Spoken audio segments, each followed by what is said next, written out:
Everybody, Colin Canizar here again, talking about red flags of credit and things you can do to get yourself in a better spot to make sure you can stay 720 credit ready. Today, I want to talk about credit cards and how you can get your balance to zero interest fast. So you're not paying the 30%, which is also compound interest that makes it pretty much impossible to pay off any significant balance in a short period of time. When this happens, a lot of times people already have one or multiple maxed out credit cards. And if you're not familiar with the maxed out credit card penalty, visit the Learning Center. We got a great article on that. But in short, one maxed out credit card with a $500 balance and a $500 limit can set your credit score back 85 points. Well, as soon as that happens, your ability to get anything else to rectify your situation is pretty tough, because maybe you had a 680 credit score and your score dropped 85 points, and all of a sudden you're at the 500s. That means you're not going to get much of anything positive in a good direction. So what can you do? Number one, quickly pay down the card as best you can to get it out of the maxed out status. Get it down to 80%, okay?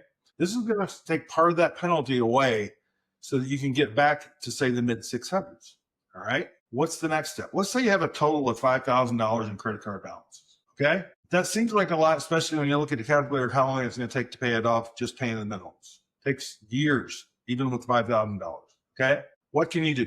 650 credit score, log into, say, the Credit Karma app, or go to your local community credit union and look at personal loan offers that are there available to you. What I like about Credit Karma is they already know your score, and they know what your balances are. They have a system that basically mathematically matches you to good offers, and it tells you if you have an excellent chance of getting approved or a good chance or a poor chance. We're going to look for ones with an excellent or outstanding chance for approval. And what do you need to do? You need to get a personal loan for the amount of the total amount of your credit card balances. Let's say it's at $5,000, right? Now, the interest rate is definitely going to be lower than what it is for the credit card. It is not compound interest. It's a fixed term, okay? So even if it is a 20% interest rate, the amount of interest you're going to pay over time shrinks by 5 times, okay? 5x, literally. On $5,000, it might only be $1,500 over the course of a couple of years, whereas the credit cards would be triple what the balance is. How do you go about then getting it to zero, right? So you take this, you get this personal loan, $5,000, and these sites online, they'll allow you to do a balance transfer or to use that money to pay off other accounts. You then go in and you enter your account numbers for your other credit cards, and you pay off those cards down to zero, each one by one, okay? Now, after a month, even if this personal loan's at 20%, don't worry, okay? Just stay with me. After a month, your credit score refreshes with the new updates on your credit cards, and all of a sudden you have a zero balance on your credit cards, which means no maxed out credit cards or anything. You have zero usage. Your score is going to jump from that 650, 700, maybe 720. All right, great. You feel better. You got the better score, but you still have a personal loan out there at that 20%. How can you get that so you're not going to even pay that 1,500 in interest, but down to zero? You go log back into the Credit Karma app. You'll start to see you're going to get a lot more offers in your life. Be careful, because you got to make sure you're looking at the right things. But if you go into the app, you click on cards, there's one that says balance transfer, and it'll show you a list of cards that you have a decent chance of getting approved for. Okay? It'll tell you the terms: 12 months, 0% interest, 18 months, 0% interest. And they're out there now. I see them out there.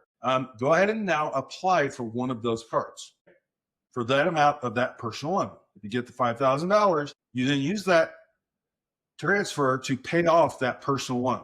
Okay. Now the personal loan is gone, it paid and closed, but you have that $5,000 sitting on this zero interest credit card. Now, yes, I know, Colin, you said it would get a new card. You know, it could show up as a maxed out card, for sure, right? Maybe they approve you for 6,000. If they approve you for 6,000, it only takes 5 or only take 4 or whatever. So that it doesn't give you a maxed out credit card for this new one for the balance transfer. That way your score doesn't dip too much after that.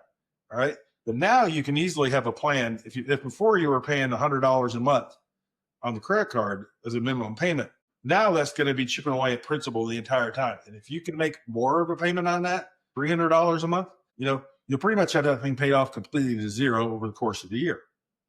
And you didn't pay any interest. And now you just alleviated this long-term burden on your back of having a balance of 30% on a $5,000 credit card that was just going to take forever and ever to get paid off. So hope that tip works for you. I've personally used it a couple times in my life in the last 10 years, got many friends that have done it. And I advise members of Rental Karma to do that as well when they are in that situation. Look at the article, and it spells out all those steps, does the math for you. It's got calculators showing you exactly what that difference will be and how easy it is to accomplish this. In literally 6 weeks, you could make that entire thing happen.